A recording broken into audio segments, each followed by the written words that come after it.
ગુજરાતમાં કાયદો અને વ્યવસ્થા તમામ લોકો માટે સમાન છે કે પછી આમાં ક્યાંક ને ક્યાંક જો કોઈ મોટો વ્યક્તિ હોય, કોઈ મોટા નેતા હોય તો પછી એની સામે કાર્યવાહી નથી કરવામાં આવતી?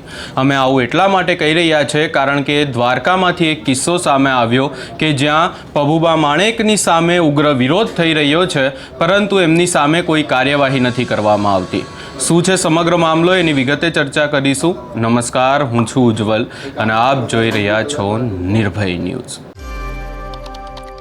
દ્વારકાના ધારાસભ્ય પબુભા માણેક એમ તો સતત ચર્ચાઓમાં રહે છે, પરંતુ હવે તેઓ ચર્ચામાં આવ્યા છે કારણ કે એમની સામે અનુસૂચિત જાતિના લોકો અને આગેવાનો દ્વારા ઉગ્ર વિરોધ કરવામાં આવી રહ્યો છે. બાબત કંઈક એવી છે કે દ્વારકાના ધારાસભ્ય પબુભા માણેકના લેટર પેડમાં કથિત રીતે અપમાનજનક શબ્દનો ઉપયોગ કરવામાં આવ્યો હતો અને આખી બાબતને લઈ અને અનુસૂચિત જાતિ અને સમાજ દ્વારા આકરા વિરોધ સાથે તેમની સામે એટ્રોસિટી એક્ટ હેઠળ ફરિયાદ નોંધવાની ઉગ્ર માંગ કરવામાં આવી રહી છે. અને આખી બાબતને લઈને સમાજના લોકો ક્યાંક ને ક્યાંક આપણે જોયું હતું કે ગઈકાલે આખો દિવસ પોલીસ સ્ટેશન ઉપર બેઠા રહ્યા, અનેક સવાલો પોલીસને કરવામાં આવ્યા, પરંતુ આખી બાબતમાં વાત એ સામે આવી રહી છે કે કાર્યવાહી કરવા માટે પોલીસ તૈયાર નથી.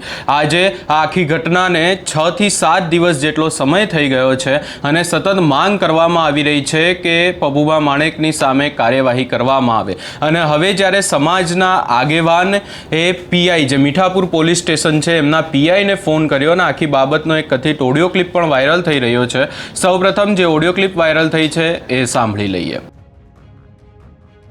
હેલો, એસપી સાહેબ શ્રી દેવભૂમિ દ્વારકા બોલું છું. જય ભારત સાહેબ. હા બોલો ને. નિખિલભાઈ ચૌહાણ વાત કરું જુનાગઢ થી સાહેબ. હા બોલો બોલો. આપણે જે આ પબુભા માણેક વાળું જે આંદોલન કાલે મીઠાપુરમાં કર્યું, બરોબર, તો સાહેબ એમાં એફઆઈઆર કેમ નથી થતી? રૂબરૂ આવીને મળો ને મને. મારે હું ઘણો પેલા અરજી વાંચવી પડે એમાં શું કન્ટેન્ટ છે, પુરાવા શું છે, એનું ફોનમાં ન ચર્ચા કરીશું. ફોનમાં નહીં, ઈ તો વર્દીમાં નહીં, મારે તો ખાલી ફોનમાં જવાબ દેવો સાહેબ. હું તો 500 કિલોમીટર તમારા દૂર છું. આ તો પછી આપણે રૂબરૂ આવવું પડે, ફોનમાં હું ન જવાબ દઈ શકું.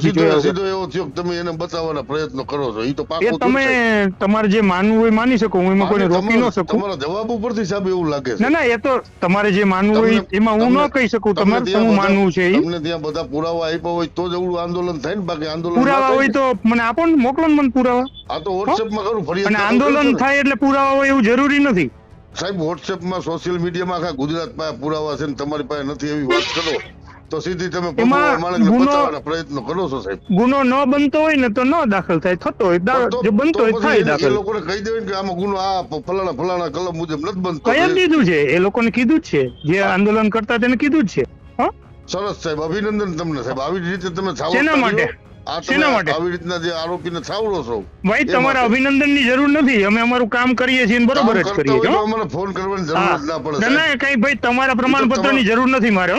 સર્ટિફિકેટ ની બિલકુલ જરૂર નથી. સર્ટિફિકેટ આપવું પડે. તમે પ્રજાના રક્ષક છો ને, અમારા હિતે શું અમે અમારું કામ કરીએ જ છીએ. તમારા ના તમારા કોઈ પ્રમાણપત્ર ની જરૂર નથી. 100% મળશે સાહેબ. ના નહીં જરૂર નથી. 110% તમારે જે આપવું એ બીજાને આપજો. તમને જ આપવું પડે ને. આ ઓડિયો ક્લિપની નિર્ભય ન્યૂઝ પુષ્ટિ નથી કરતું, પરંતુ અહીંયા જો વાત કરવામાં આવે ખાસ કરી અને આ જે વાતચીત થઈ રહી છે સમાજના આગેવાન અને પોલીસના જે પીઆઈ છે મીઠાપુરના એમની વચ્ચે, અને અહીંયા ક્યાંક ને ક્યાંક સ્પષ્ટ પોલીસ કાર્યવાહી કરવા માટે ના પાડી રહી હોય એવું લાગી રહ્યું છે. ખાસ કરી અને વધુમાં જો ચર્ચા કરીએ તો સમાજના આગેવાનો છેલ્લા કેટલા સમયથી આખી બાબતને લઈને વિરોધ કરી રહ્યા છે.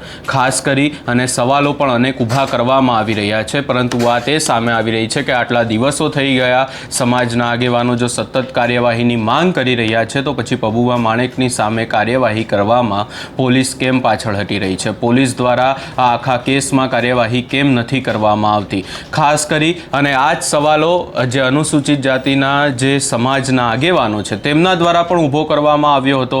રેલી નીકાળવામાં આવી હતી, પોલીસ સ્ટેશને પણ આગેવાનો પહોંચ્યા હતા, પરંતુ હજી સુધી આખી બાબતમાં કોઈ પણ પ્રકારે પોલીસ દ્વારા કાર્યવાહી કરવાની બાહેધરી પણ સમાજના લોકોને નથી આપવામાં આવી કે કાર્યવાહી કરવામાં પણ નથી આવી રહી. હવે આજે આખી બાબત સામે આવીને ખાસ કરીને પોલીસનો જે જવાબ હતો સમાજના આગેવાનને, એને લઈ તમારો શું અભિપ્રાય છે અમને કમેન્ટ કરી જરૂર જણાવશો. અને અમારી ચેનલ નિર્ભય ન્યૂઝને લાઇક, શેર, સબસ્ક્રાઈબ કરવાનું ભૂલશો નહીં.